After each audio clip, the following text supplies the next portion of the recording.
রব্বে কারীম জানিয়ে দেন লাইন শাকারতুম লাযীদান্নাকুম ওয়ালাইন কাফারতুম ইন্না আযাবী লাশাদীদ।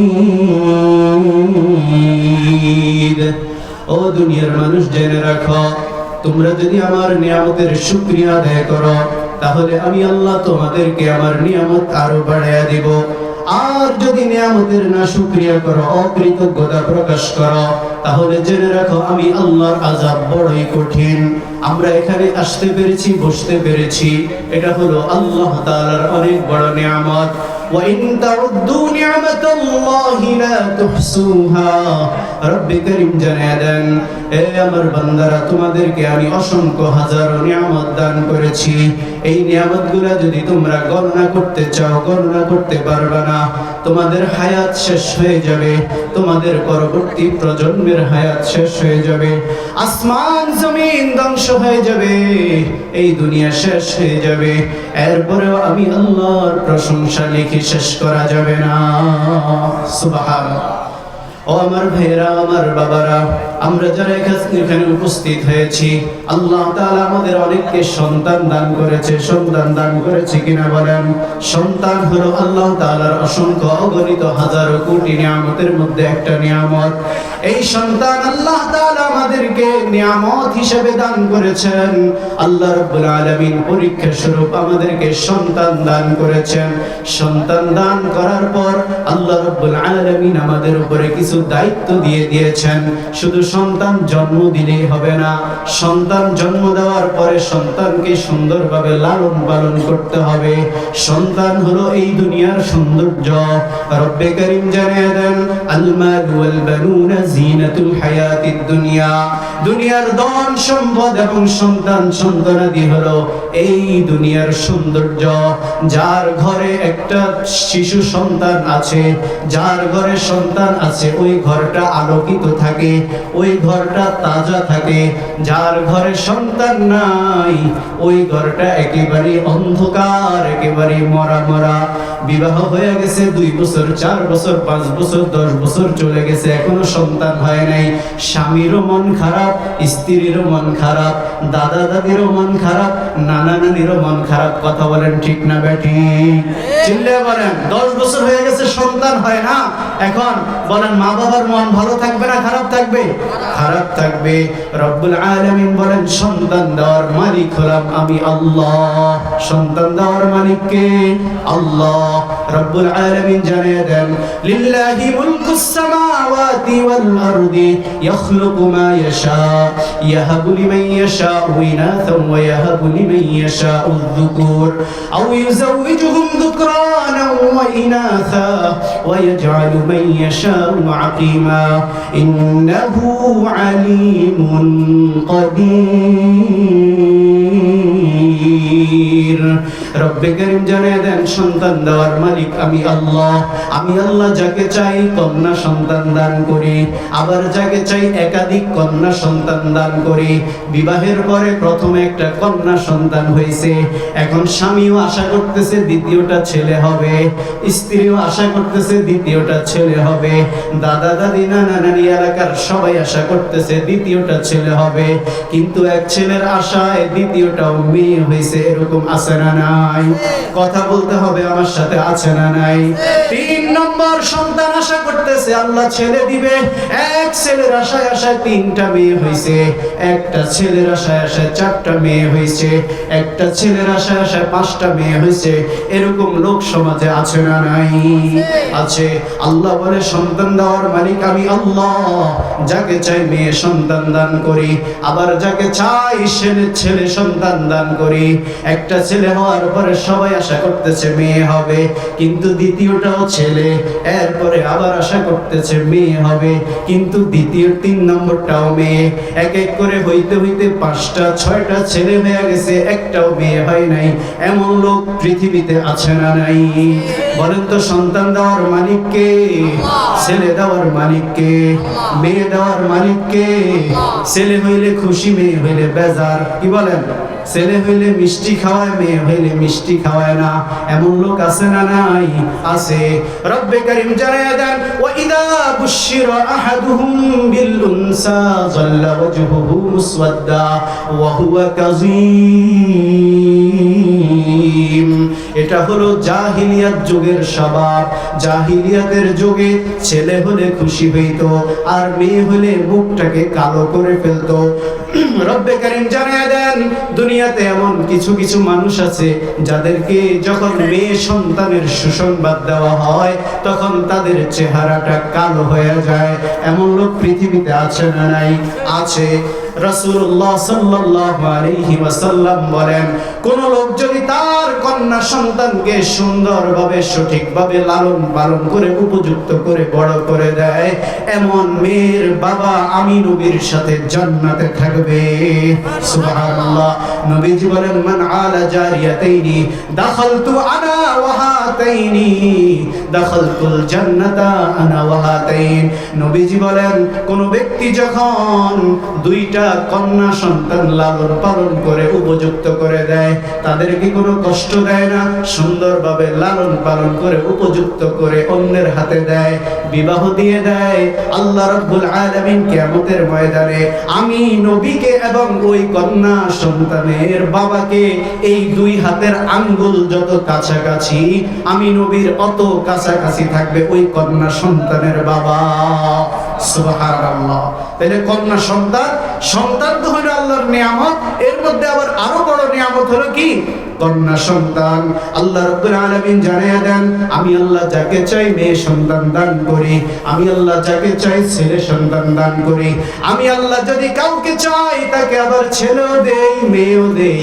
একটা ছেলে একটা মেয়ে আছে না নাই? আছে। আবার দুইটা ছেলে দুইটা মেয়ে আছে না নাই?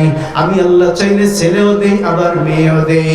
আও ইউযাউযুহুম যুকরানান ওয়া ইনাসা ওয়া ইয়াজআলু মান ইয়াশাউ আকিমা ইন্নাহু আলিমুন কাদির। আমি আল্লাহ আবার যাকে চাই ছেলেও দেই না মেয়েও দেই না, কোনো সন্তানে দেই না। আমি আল্লাহ তাকে বন্ধা বানিয়ে রাখি। বন্ধা লোক পৃথিবীতে আছে না নাই? আছে। যাদের কোনো সন্তান হয় না, সন্তান দেওয়ার মালিক কে? আল্লাহ। নাকি পীর সাহেবে সন্তান দিতে পারবে? সন্তান হয় না, আপনি আল্লাহর কাছে চান। সন্তান হয় না, আপনি মাজারে দৌড়াইয়েন না। সন্তান হয় না, আপনি পীরের কাছে যায়েন না। সন্তান হয় না, আপনি ডাক্তারের কাছে প্রয়োজন নাই। সন্তান হয় না, কবিরাজের কাছে যাওয়ার প্রয়োজন নাই। আপনার সন্তান প্রয়োজন হলে আপনি মাজারওয়ালার রবের কাছে চান, আপনি কবিরাজের রবের কাছে চান, আপনি ডাক্তারের রবের কাছে যান। পয়গম্বর ইব্রাহিম আলাইহিস সালাতু ওয়াস সালাম বিবাহের পরে আল্লাহ রাব্বুল আলামিন তাকে কোনো সন্তান দিচ্ছিলেন না। প্রথম অবস্থায় তার কোনো সন্তান নাই। বিবাহের পরে 1 বছর 2 বছর 10 বছর 20 বছর কেটে যাচ্ছে। নবী আল্লাহর কাছে দোয়া করতেছে, রব্বি হাবিলি মিনাস সালিহিন, রব্বি হাবিলি মিনাস সালিহিন। সবাই আমার সাথে পড়ি, রব্বি হাবিলি মিনাস সালিহিন। নবী ইব্রাহিম আল্লাহর কাছে দোয়া করতে করতে করতে করতে যখন নবী ইব্রাহিমের 90 বছর হয়ে গেছে, ইব্রাহিম নবী যখন 90 বছরের বৃদ্ধ হয়ে গেছে, তার স্ত্রীর বয়স হয়ে গেছে 80 বছর। আল্লাহর কাছে এই 80-90 বছর পর্যন্ত শুধু একটাই দোয়া করছে, রব্বি হাবিলি মিনাস সালিহিন। রব্বে কারীম আমাকে একটা নেককার সন্তান দাও, আমাকে একটা দিনদার সন্তান দাও। 90 বছর পরে আল্লাহ রাব্বুল আলামিন আসমান থেকে ঘোষণা পাঠিয়ে দেন, জিবরাইল আলাইহিস সালাতু ওয়াস সালাম ঘরের মধ্যে আয়েশা নবীকে ডাক দিলেন, ইয়া রাসূলুল্লাহ, ও আবু আল্লাহর খলিল, আপনাকে আল্লাহ সুসংবাদ দিয়েছে। কিসের সুসংবাদ? ফাবাশশারনাহু বিগুলামিন হালিম। আল্লাহ আপনাকে এই 90 বছর বয়সে সন্তানের সুসংবাদ দিয়েছে। ধরে বলেন সুবহানাল্লাহ। আরো জোরে বলেন সুবহানাল্লাহ। নবীজির স্ত্রী ভিতরের রুম থেকে বৈশা বৈশা মুস্কি হাসতেছে, বলতেছে আমি হইলাম 80 বছরের বুড়ি। আবার নবী ইব্রাহিম আশ্চর্য হয়ে গেছে, আমি হলাম 90 বছরের বুড়া। এই সময় যদি আমাদের সন্তান হয় তাইলে কেমনে হয়? আল্লাহ বলে এমনিই হয়। আমি আল্লাহ কুদরতের মালিক। আমি আল্লাহ যদি চাই বৃদ্ধ বয়সেও সন্তান দিতে পারি। আমি আল্লাহ যদি চাই পিতা ছাড়াও সন্তান দিতে পারি। হযরত নবী ঈসা আলাইহিস সালাতু ওয়াস সালামকে আল্লাহ তাআলা পিতা ছাড়া দুনিয়াতে পাঠিয়েছেন। ঈসা নবীর বাবার নাম কারো জানা আছে? নাই নাই নাই। কারণ ঈসা আলাইহিস সালাতু ওয়াস সালামের মায়ের পেটের মধ্যে আল্লাহ রাব্বুল আলামিন জিবরাইলের একটা ফুয়ের মাধ্যমে তাকে গর্ভধারণ করাইছেন। জিবরাইলের একটা ফুয়ের মাধ্যমে ঈসা আলাইহিস সালাতু ওয়াস সালাম দুনিয়াতে আসছেন। রব্বে কায়নাত জানিয়ে দেন, আরে দুনিয়ার কোনো আসবাবের কোনো প্রয়োজন নাই।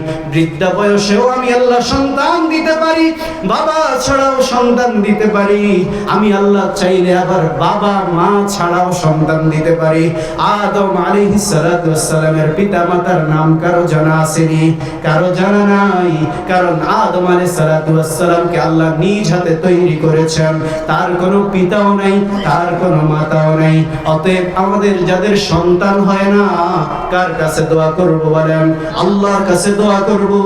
যাদের সন্তান হচ্ছে না তারা বেশি বেশি দোয়া করতে থাকবো, রব্বি হাবলি মিনাস সালিহিন, রব্বি হাবলি মিনাস সালিহিন। ও আমার সামনে উপবিষ্ট দিনদার ইমানদার বাবারা, বলতেছিলাম সন্তান হলো আল্লাহ তাআলার নিয়ামত। এই নিয়ামতের শুকরিয়া করতে হলে সন্তানের হক ঠিকমতো আদায় করতে হবে। এক নম্বর হক হলো সন্তান দুনিয়াতে আসার পরে সন্তানের জন্য নেককার দিনদার মায়ের ব্যবস্থা করা। এক নম্বর হক কি? চিল্লায়ে বলেন।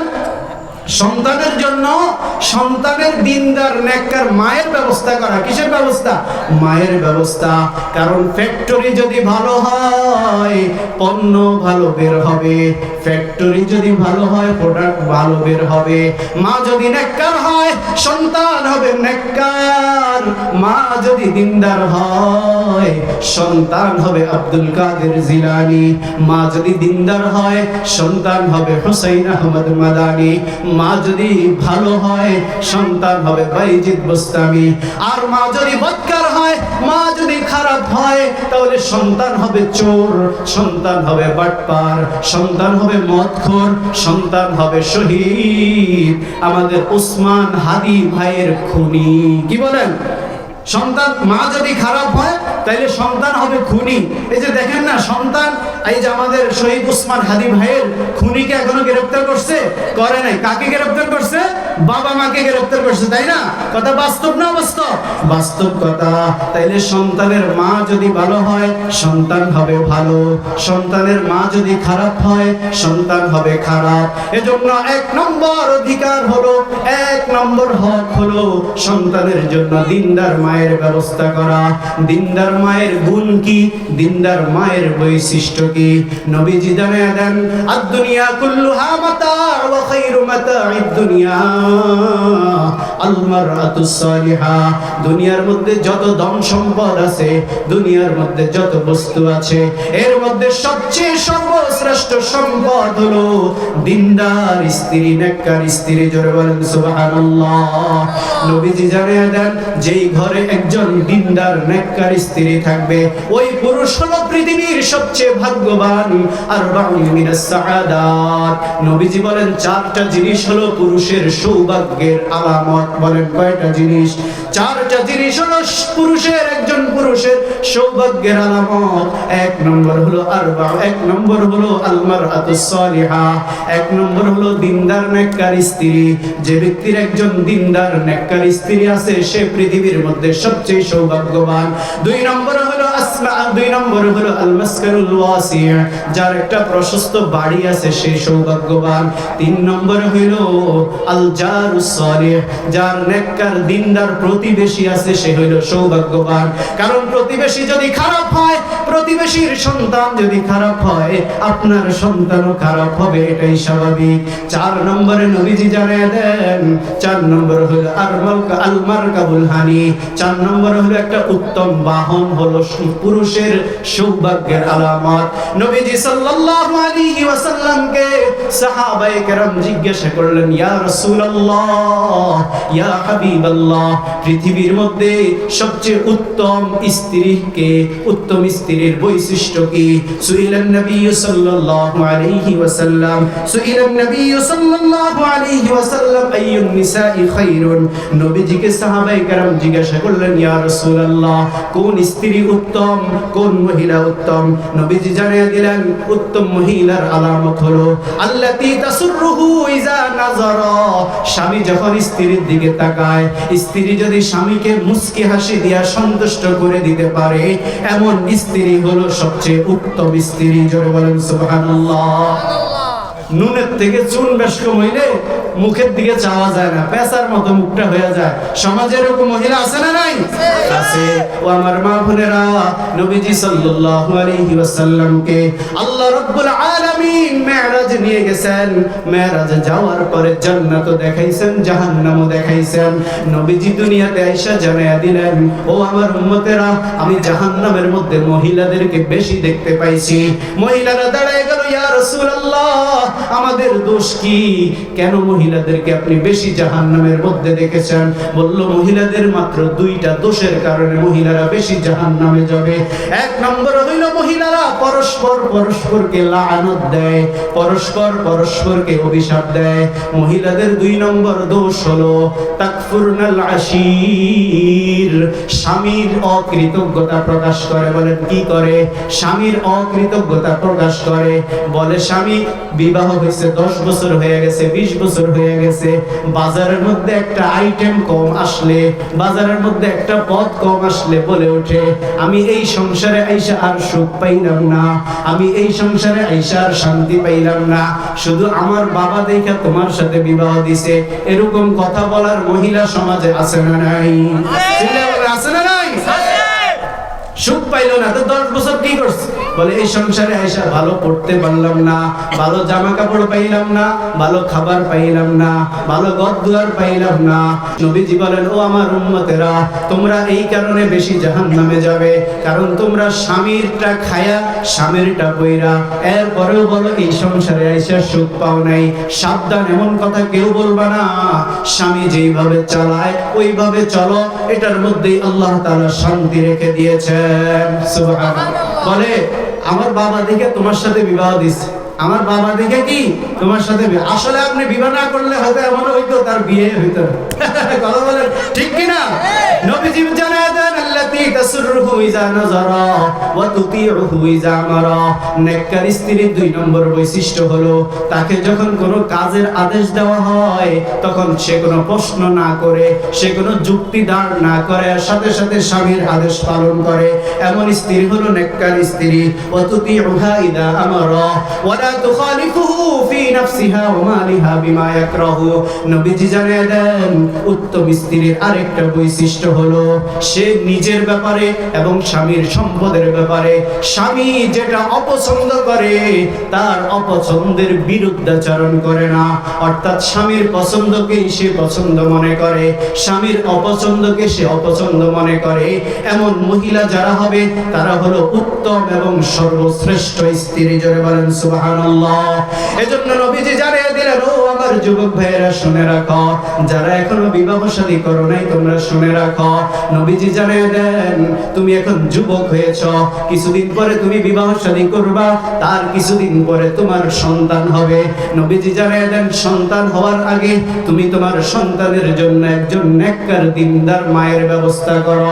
তুমি যখন বিবাহ শাদী করতে যাইবা, মানুষ 4টা জিনিস দেখে বিবাহ করে। বলে, কয়টা জিনিস দেখে বিবাহ করে? একজন একজন মহিলার একজন মেয়ের চারটা জিনিস দেখে বিবাহ করে। নবীজি বলেন তুনকাহুল মারআতু লিআরবাঈন লিমালিহা ওয়া লিহাসাবিহা ওয়া জামালিহা ওয়া লিদীনিহা ফাসফার বিজাতিদ্দিন। চারটি জিনিস দেখে মানুষ বিবাহ শাদী করে। এক নম্বরে হলো ধন সম্পদ। এক নম্বরে কি বলেন? ধন সম্পদ। দুই নম্বরে হলো বংশমর্যাদা। তিন নম্বরে হলো সৌন্দর্য। চার নম্বরে হলো দিনদারি। নবীজি জানালেন তুমি আগের তিনটা যদি কিছু কম হয়, ওই মেয়ের মধ্যে যদি দিনদারি থাকে, ওই মেয়ের মধ্যে যদি দিনদারি থাকে, তাহলে তুমি দিনদারিটাকে বেশি প্রাধান্য দাও। তাহলে এই দিনদার মহিলার গর্ভে জন্ম নিবে আব্দুল কাদের জিলানীর মতো সন্তান। এই দিনদার মহিলার পেটের মধ্যে জন্ম নিবে হুসাইন আহমদ মাদানী রাহমাতুল্লাহি আলাইহির মতো সন্তান। তাইলে এক নম্বর সন্তানের এক নম্বর হক কি বলছি বলেন? সন্তানের এক নম্বর হক হইল দিনদার মায়ের ব্যবস্থা করা। দুই নম্বরে হক হলো সন্তানের জন্য দোয়া করা। সন্তানের জন্য কি করা বলেন? দোয়া করা। নবীজি জানিয়ে দেন সালাসু দাওয়াতিন মুস্তাজাবাতুন লা শাক্কা ফীহিন্না দাওয়াতুল মাজলুমি ওয়া দাওয়াতুল মুসাফিরি ওয়া দাওয়াতুল ওয়ালিদ। পৃথিবীতে তিন ব্যক্তির দোয়া আল্লাহ অবশ্যই কবুল করবেন। ওই তিন ব্যক্তি দোয়া করতে দেরি, আল্লাহর আরশে তাদের দোয়া গিয়ে পৌঁছতে দেরি হয় না। এক নম্বরে হলো মাজলুমের দোয়া, দুই নম্বরে হলো মুসাফিরের দোয়া, তিন নম্বরে হইল মা বাবার দোয়া। বলেন কার দোয়া? মা বাবার দোয়া। পিতামাতা যখন সন্তানের জন্য দোয়া করে, এই দোয়া মুখ থেকে বের হইতে দেরি, আল্লাহর আরশে গিয়ে পৌঁছতে দেরি হয় না। এজন্য সন্তানের জন্য দোয়া করবেন। রব্বানা হাব লানা মিন আজওয়াজিনা ওয়া যুররিয়াতিনা কুররাতা আয়ুন ওয়াজআলনা লিল মুত্তাকিনা ইমামা। রব্বুল আলামিন আমাকে এমন স্ত্রী দান করেন, আমাকে এমন সন্তান দান করেন যারা হবে আমাদের চোখের শীতলতা, যারা হবে আমাদের দ্বীনের ইমানদার, ইমানদারদের মুত্তাকিদের নেতা হবে। আয় আল্লাহ আমাকে এমন সন্তান দান করেন, আমাকে এমন স্ত্রী দান করেন যাদেরকে দেখলে আমাদের চক্ষু জুড়াবে, যাদেরকে দেখলে আমার নয়ন শান্তি হবে, যাদেরকে দেখলে আমার প্রাণ শান্তি পাবে, এবং যারা হবে মুত্তাকিদের নেতা। এমন সন্তান আল্লাহ আমাকে দান করেন। জোরে বলেন সুবহানাল্লাহ।